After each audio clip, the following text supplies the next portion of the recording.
গতকালই আপনারা জানেন যে বর্ধমান থেকে গ্রেফতার করা হয়েছে রেনেসা হাউজিং কমপ্লেক্স থেকে হামিম মণ্ডলকে। একেবারে জঙ্গি জালে পড়েছে বেঙ্গল এসটিএফ এর, এবং তারপরে কিন্তু কিভাবে সে তার কর্মকাণ্ড চালাতো তা সম্পর্কে এসটিএফ এর পক্ষ থেকে জানানো হয়েছে যে মূলত তাদের মডিউলে রিক্রুটমেন্টের জন্য সে এসেছিল রেইকি করতে। মুখ্যমন্ত্রীর লোকেশন ট্র্যাক করাই ছিল তার উদ্দেশ্য। এরপর গ্রেফতার করা হয় এই হামিমের বান্ধবী অর্পিতা সরকারকে। ঝাড়খণ্ডের সাহেবগঞ্জ থেকে অর্পিতাকে গ্রেফতার করা হয়। ইনস্টাগ্রাম পোস্ট, এই হচ্ছে ইনস্টাগ্রাম হ্যান্ডেল অর্পিতা সরকারের, দেখতেই পাচ্ছেন। তার বিরুদ্ধেও কিন্তু একাধিক চাঞ্চল্যকর দাবি ইতিমধ্যেই বেঙ্গল এসটিএফ করতে শুরু করেছে। তবে প্রশ্নের মুখে হামিমের জীবনযাত্রা, কারণ একেবারে হাওড়ার পিলখানায় সে থাকতো। নির্বাচনের পরপর সেখানে উচ্ছেদ হয় এবং তারপরই এই যে housing complex, Renaissance housing complex, একেবারে অভিজাত একটি এলাকা, সেইখানে সে ভাড়া থাকতে শুরু করলো 2.5-3 মাস ধরে, এবং তা রীতিমতো বিলাস ব্যাসনেই সে জীবনযাপন করত। স্বাভাবিকভাবেই প্রশ্ন উঠছে, টাকা হামিম পেত কোথা থেকে? আমাদের প্রতিনিধি ময়ূক ঠাকুর চক্রবর্তী সরাসরি আমাদের সঙ্গে রয়েছেন এই মুহূর্তে। ময়ূক, ফান্ডিং কোথা থেকে হতো? একেবারে বিশেষজ্ঞরাও বারবার যেটা বলছেন যে ডিজিটাল রিক্রুটমেন্ট এবং মূলত ডিজিটালি টাকা পেমেন্ট, এই যে শেহজাদ গ্রুপ, এদের কাজটা কিন্তু এটাই ছিল। তো সেক্ষেত্রে এই ফান্ডিং কোথা থেকে আসতো এখনো পর্যন্ত বেঙ্গল এসটিএফ এর সূত্রে কি জানা যাচ্ছে?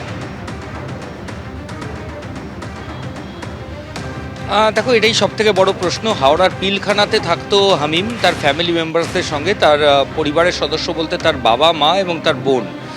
এবং তারা যে খুব উচ্চবিত্ত পরিবার বা হামিম খুব উচ্চ শিক্ষিত, সে ভালো চাকরি করে, প্রচুর টাকা রোজগার করে, এমনটা নয়।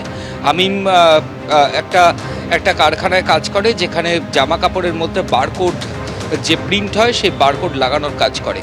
ফলত সামান্য টাকা সে রোজগার করে। পিলখানাতে একটা তাদের থাকার জায়গা ছিল, কিন্তু সেটা জবরদখলকারী জায়গা।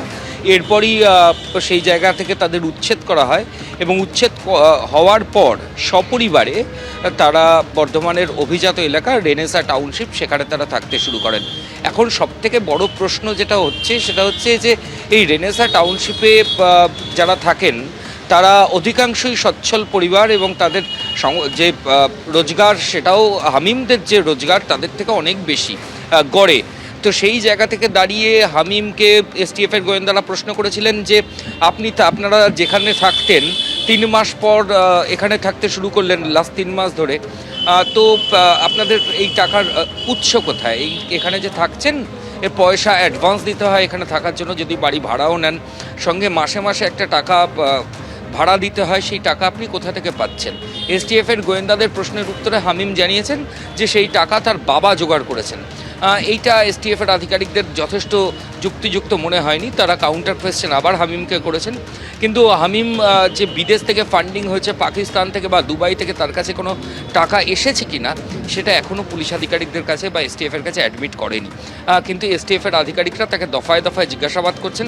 তার ব্যাঙ্ক অ্যাকাউন্ট ডিটেলস সেটাও এসটিএফের আধিকারিকরা নিয়েছেন, কারণ মোটাস অপারেন্ডি বলছে যে ধরনের টাস্ক যেটা এই পাকিস্তান শাহজাদ গ্রুপ বা দুবাই থেকে অ্যাসাইন করে হামিমকে বা অর্পিতাকে দিয়ে যে ধরনের কাজ করানো হতো, সেই কাজের প্রাথমিক কাজটুকু হলেই এদেরকে কিন্তু ওয়ালেটে টাকা পাঠানো হতো।